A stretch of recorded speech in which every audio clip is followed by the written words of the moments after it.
ഓം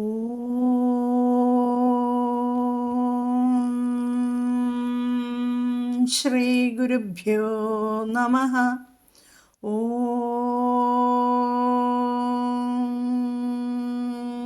ശ്രീ പരമാത്മനേ നമഃ. ഓം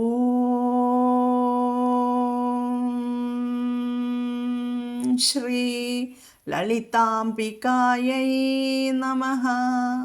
ഓം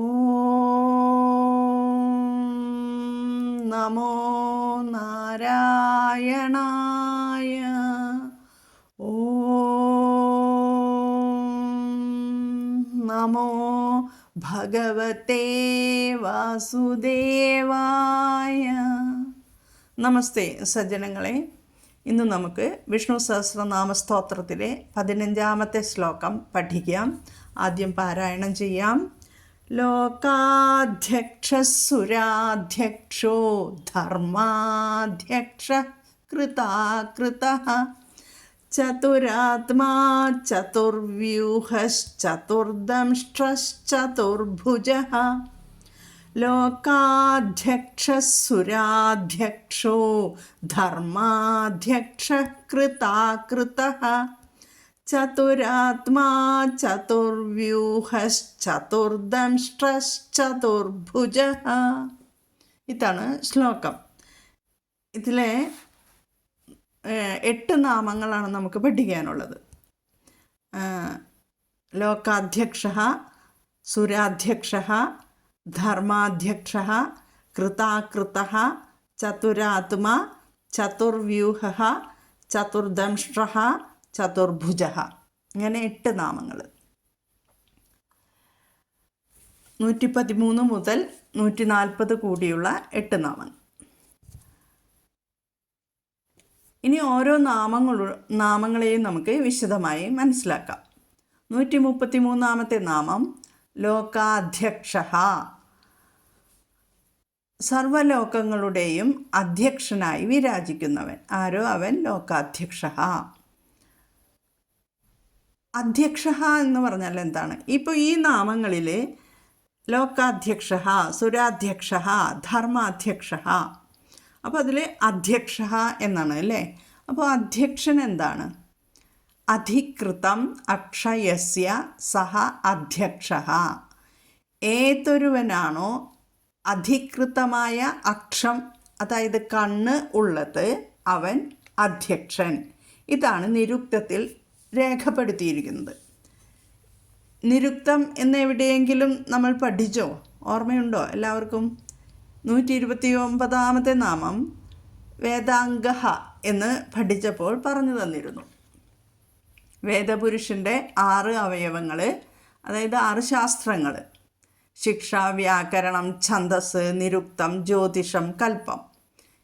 അതിൽ നിരുക്തം എന്താണ്? ഒരു ഭാഷയിലെ വാക്കുകളുടെ ഉത്പത്തി, ചരിത്രം, അവയുടെ അർത്ഥത്തിനുണ്ടായിട്ടുള്ള പരിണാമം എന്നിവയെ പറ്റിയുള്ള ശാസ്ത്രീയ പഠനമാണ് നിരുക്തം. വൈദിക വാക്കുകളുടെ അർത്ഥം നിർണ്ണയിക്കുന്നതിനുള്ള വേദവ്യാഖ്യാനം.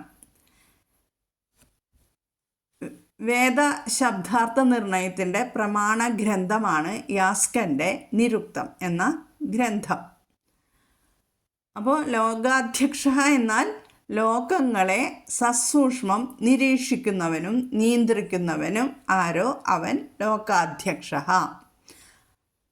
അങ്ങനെ നിരീക്ഷിക്കുന്നത് കൊണ്ട് ഭഗവാനെ ലോകാധ്യക്ഷൻ എന്ന നാമം ലഭിച്ചു. ഇനി അടുത്ത നാമം 134ാമത്തെ നാമം സുരാധ്യക്ഷഃ. അപ്പോൾ സുരൻ എന്നാൽ ദേവൻ.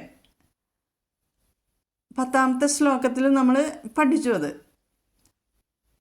85ാമത്തെ നാമമായിട്ട് നന്മയെ പ്രദാനം ചെയ്യുക, മംഗളത്തെ പ്രദാനം ചെയ്യുന്നവനാരോ അവൻ സുരൻ.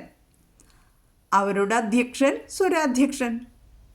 ഭഗവാൻ ഭക്തന്മാർക്ക് നന്മ മാത്രമേ നൽകൂ. ഭഗവാന്റെ കൈകൊണ്ട് മരിക്കുന്ന ദുഷ്ടന്മാർക്ക് പോലും അവരുടെ പാപം ഇല്ലാതാക്കും. അപ്പോൾ സുരാധ്യക്ഷൻ എന്ന് വെച്ചാൽ ഇപ്പോൾ മനസ്സിലായില്ലേ? അടുത്ത നാമം 135ാമത്തെ നാമം ധർമാധ്യക്ഷഃ. അപ്പോൾ ധർമ്മം എന്ന വാക്കിൻ്റെ അർത്ഥം എന്താണ്? ധാരയതി ഇതി ധർമ്മഃ, ധാരണാത് ഇതി ധർമ്മഃ. നമ്മൾ എന്തൊന്നാണോ സംരക്ഷിക്കുന്നത്, ഏതൊന്നാണോ മാർഗനിർദ്ദേശം നൽകുന്നത്, ഏതൊന്നാണോ നമ്മുടെ ജീവിതം ധന്യമാക്കുന്നത്, അതാണ് ധർമ്മം. ധരതി വിശ്വം ഇതി ധർമ്മഃ. സമസ്ത പ്രപഞ്ചവും ധരിക്കപ്പെടുന്നത് യാതൊന്നിലാണോ ആ സർവത്തിനും ആധാരമായ പരം തത്വമാകുന്നു ധർമ്മം. വ്യാവഹാരിക തലത്തിൽ ചിന്തിച്ചാൽ ഈ പ്രപഞ്ചത്തെ മുഴുവൻ ചേർത്ത് കോർത്ത് നിർത്തുന്ന നിയമവ്യവസ്ഥയെ ധർമ്മം എന്ന് പറയാം. അല്ലെങ്കിൽ വ്യത്യസ്ത ഗുണഘടനകളോടും സ്വഭാവവിശേഷങ്ങളോടും കൂടിയ നമ്മെ ഒന്നായി ചേർത്ത് കോർത്ത് നിർത്തുന്നതെന്തോ, ഒരു മാലയിൽ മണികൾ ചേർത്ത് കോർത്ത് നിർത്തുന്ന മാതിരി നിർത്തുന്നതെന്തോ, അതാണ് ധർമ്മം. ഈ പ്രപഞ്ച ഘടകങ്ങളിൽ ഓരോന്നിനും അതിൻ്റേതായ സ്വഭാവവിശേഷങ്ങളുണ്ട്. അഗ്നി അഗ്നിയായിരിക്കുന്നതിനും ജലം ജലമായിരിക്കുന്നതിനും പിന്നിൽ വർത്തിക്കുന്ന നിഷേധിക്കാൻ പറ്റാത്ത ഒരു പ്രപഞ്ച നിയമമുണ്ട്. ഈ നിയമത്താൽ അത് അതതിൻ്റെ ഭാവത്തിൽ ധരിക്കപ്പെടുന്നു. ആ നിയമത്തെ ധർമ്മം എന്ന് പറയുന്നു. അണു മുതൽ ബ്രഹ്മാണ്ഡം വരെ സകല ഘടകങ്ങളും അത്യത്ഭുതകരമായ ഒരു നിയമവ്യവസ്ഥയാൽ സുഘടിതമായി നിലനിർത്തപ്പെടുന്നു. പ്രപഞ്ചത്തെ നിലനിർത്തുന്നതാണ് ധർമ്മം എന്ന് പറഞ്ഞു. ധർമ്മമില്ലെങ്കിൽ പ്രപഞ്ചത്തിന് നിലനിൽപ്പില്ല. ധർമ്മത്തെ നിലനിർത്തുന്ന കാര്യത്തിൽ ഭഗവാൻ അത്യന്തം ശ്രദ്ധാലുവാണ്. എവിടെയാണോ ധർമ്മം ക്ഷയിക്കുകയും അധർമ്മം വർദ്ധിക്കുകയും ചെയ്യുന്നത്, അവിടെ താൻ അവതരിച്ച് ധർമ്മത്തെ പുനഃസ്ഥാപിക്കുമെന്ന് ഭഗവാൻ ഭഗവത്ഗീതയിൽ പ്രഖ്യാപിച്ചിട്ടുണ്ട്.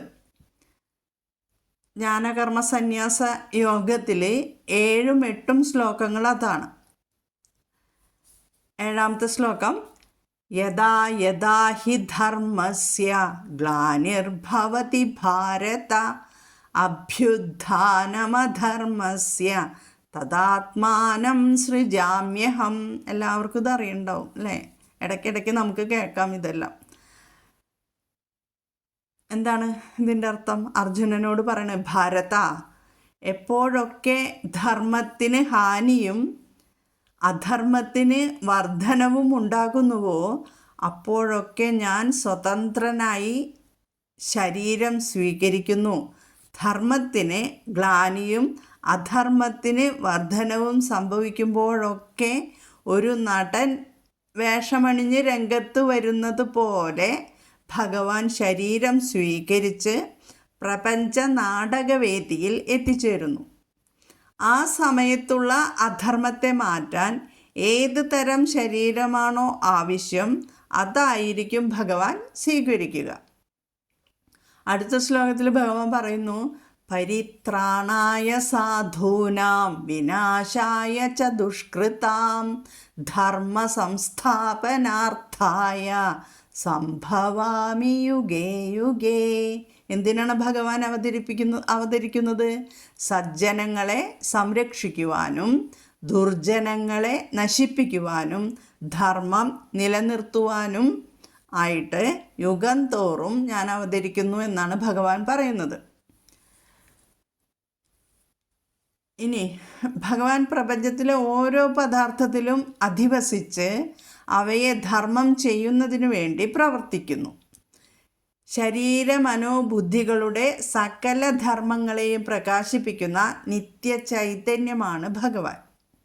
അപ്പോൾ ധർമാധ്യക്ഷ എന്നുള്ളതിൻ്റെ നാമം ഭഗവാന് യോജിക്കുന്നത് തന്നെ. ഇനി 136ാമത്തെ നാമം എന്താണ്? കൃതാകൃതഃ. കൃതനും അകൃതനും. കൃതൻ എന്നാൽ എന്താണ്? വ്യക്തൻ. അകൃതൻ എന്നാൽ നേരെ ഓപ്പോസിറ്റ്, അവ്യക്തൻ.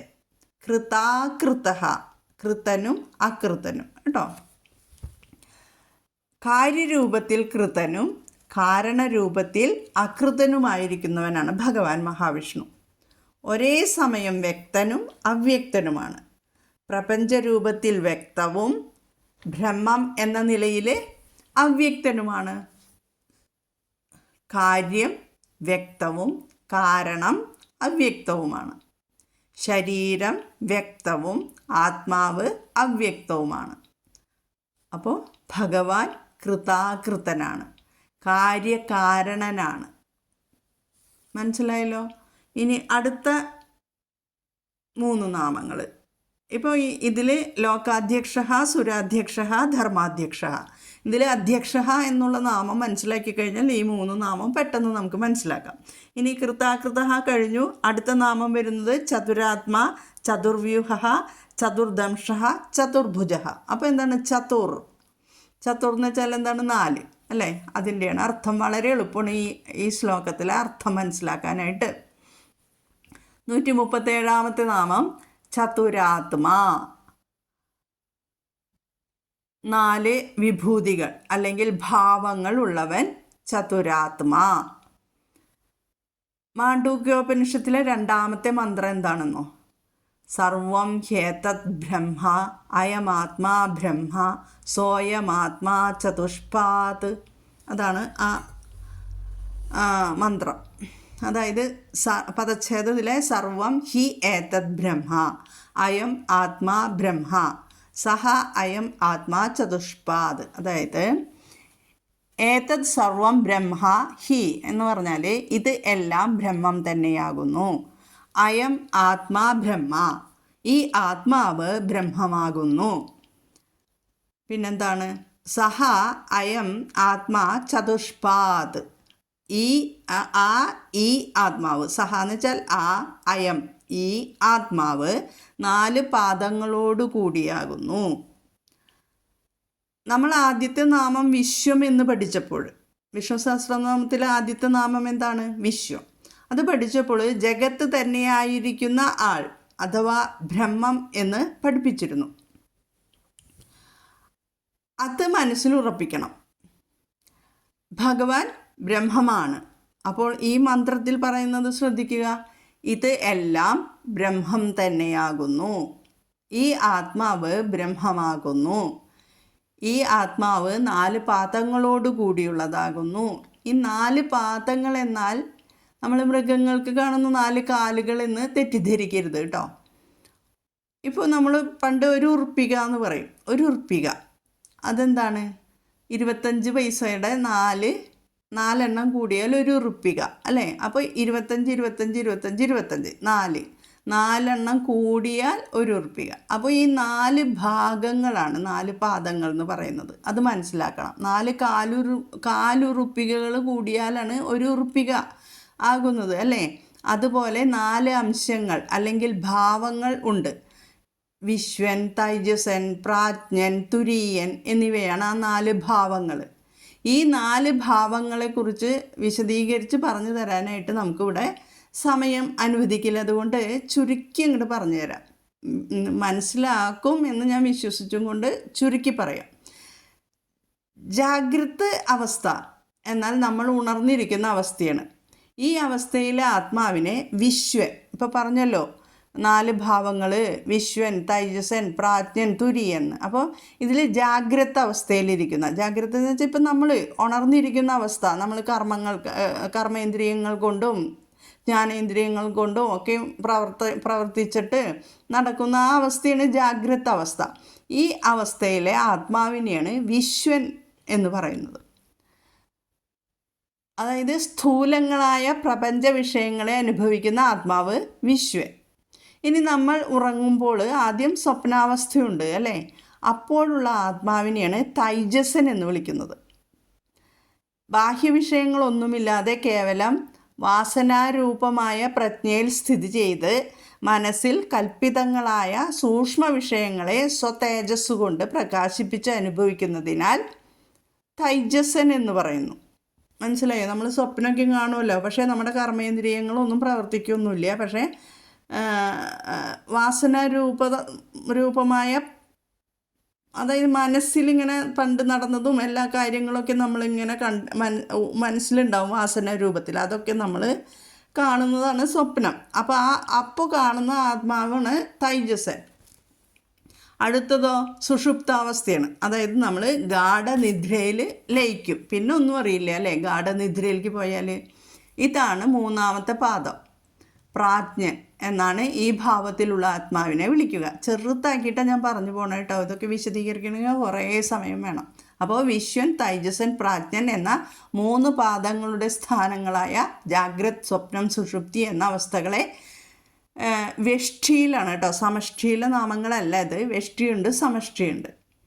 അപ്പോൾ അതിൽ സ്ഥൂലം, സൂക്ഷ്മം, കാരണം എന്നീ ശരീരങ്ങളായി നിർവചിക്കാം. സ്ഥൂലം സൂക്ഷ്മത്തിലും സൂക്ഷ്മം കാരണത്തിലും ലയിച്ചതിന് ശേഷം കാരണമായ അവിദ്യയിൽ നിന്നും വിമുക്തമാകുമ്പോൾ 4ാമത്തെ പാദമായ തുരീയാവസ്ഥയല്ല, തുരീയത്തിൻ്റെ സാക്ഷാത്കാരം ഉണ്ടാകും. പൂർണ്ണ ചൈതന്യത്തിൻ്റെ, ബ്രഹ്മത്തിൻ്റെ, ഭഗവാന്റെ സാക്ഷാത്കാരം ഉണ്ടാകും. ഇതുകൊണ്ട് ഭഗവാന് ചതുരാത്മ എന്ന നാമം ലഭിച്ചത്. അടുത്ത നാമം ചതുർവ്യൂഹ.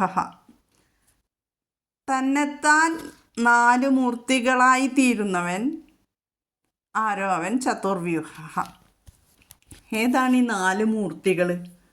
വാസുദേവൻ, സംഘർഷണൻ, പ്രദ്യുമ്നൻ, അനിരുദ്ധൻ.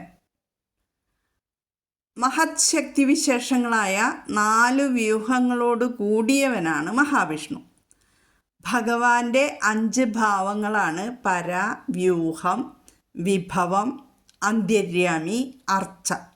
ഇതിൽ വ്യൂഹത്തെയാണ് ചതുർവ്യൂഹമെന്ന് വൈഷ്ണവ സംഹിതകളിൽ പറയുന്നത്.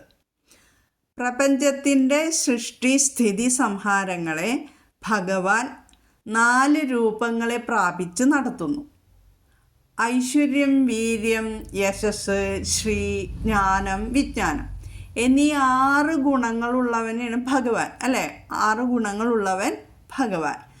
ചതുർവ്യൂഹത്തിലെ വാസുദേവ ഭാവമാണ് മഹാവിഷ്ണു. അഹങ്കാര തത്വത്തെയാണ് സംഘർഷണൻ പ്രതിനിധാനം ചെയ്യുന്നത്. സംഘർഷണൻ ബലരാമൻ. സംഘർഷണൻ എന്ന പേരുണ്ടല്ലോ ബലരാമന്. ഇനി ശ്രീകൃഷ്ണൻ്റെ പുത്രൻ പ്രദ്യുമ്നൻ ബുദ്ധിയെ പ്രതിനിധാനം ചെയ്യുന്നു. മറ്റൊരു പുത്രനായ അനിരുദ്ധൻ മനസ്സിനെ പ്രതിനിധാനം ചെയ്യുന്നു.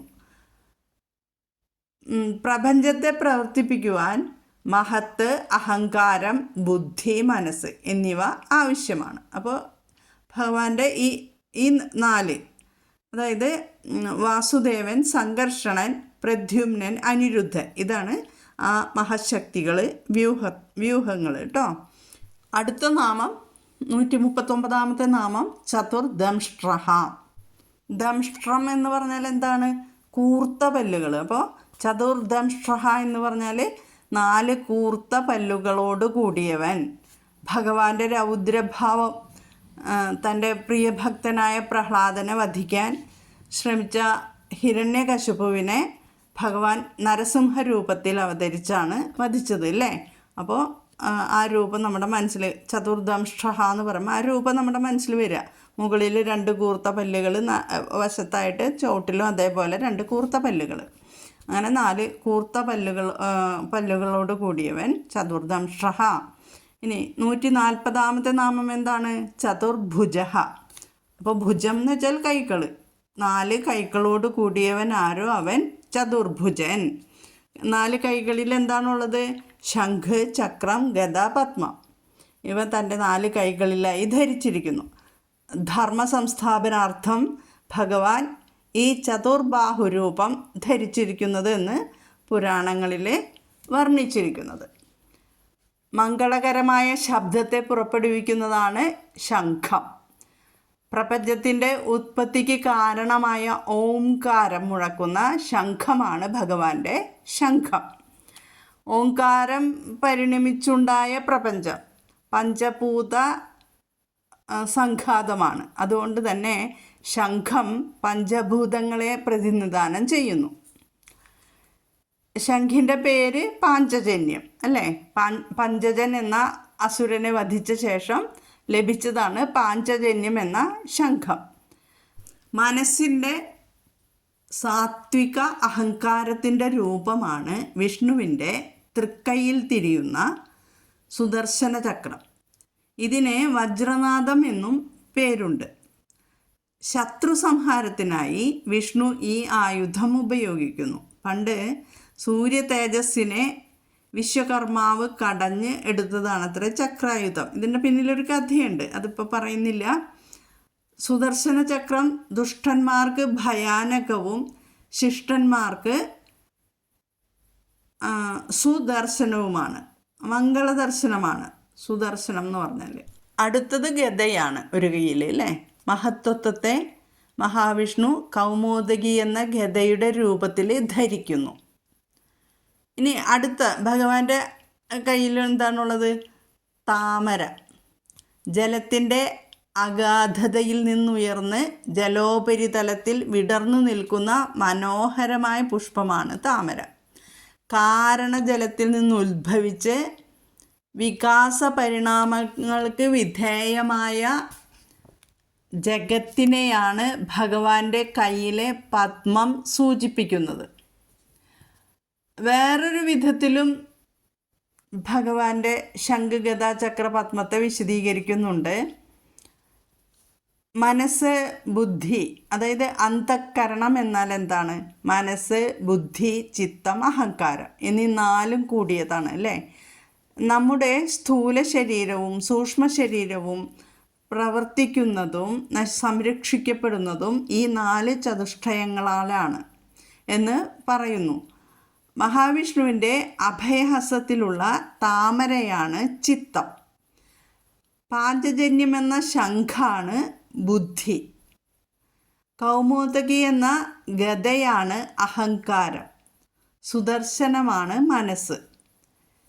ശംഖധ്വനിയിൽ കൂടി അതിദിവ്യമായ വിഷ്ണുപാദത്തെ പ്രാപിക്കുവാൻ ആഹ്വാനം തരും. ആദ്യം ഈ പാഞ്ചജന്യ ധ്വനി കേൾക്കാതെ വിഷയസുഖത്തിൽ മുഴുകുമ്പോൾ ഗദ കൊണ്ടൊന്ന് പ്രഹരിക്കും.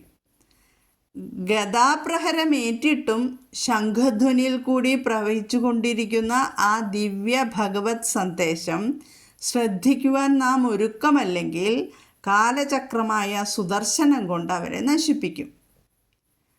പരമലക്ഷ്യത്തിൽ എത്തിക്കുവാനാണ് തൻ്റെ അഭയഹസ്തത്തിലുള്ള താമര. ഇതാണ് ശംഖുഗദ ചക്രം, ശംഖ് ചക്രഗദ പത്മത്തിനെ കുറിച്ചിട്ട് ചെറുതാക്കി പറയാനുള്ളത്. ഇനി നമ്മളുടെ 15ാമത്തെ ശ്ലോകത്തിൻ്റെ വിശദീകരണം ഞാനിവിടെ അവസാനിപ്പിക്കുകയാണ്. ചെറുതാക്കിയിട്ട് തന്നെ സമയം കുറച്ചധികമായി. എല്ലാവരും ക്ഷമയോടെ കേട്ടിരിക്കുന്നതിന് വളരെ നന്ദി അറിയിക്കുന്നു. ഞാനിവിടെ അവസാനിപ്പിക്കുന്നു. ശ്രീരാമ രാമ രാമേതി രമേ രാമേ മനോരമേ സഹസ്രനാമ തത്തുല്യം രാമനാമവരാനനേ ശ്രീരാമനാമവരാനന ഓം നമ ഇതി. ഓം ശ്രീ ഗുരുഭ്യോ നമഃ. ഹരി ഓം. ഓം തത്സത്.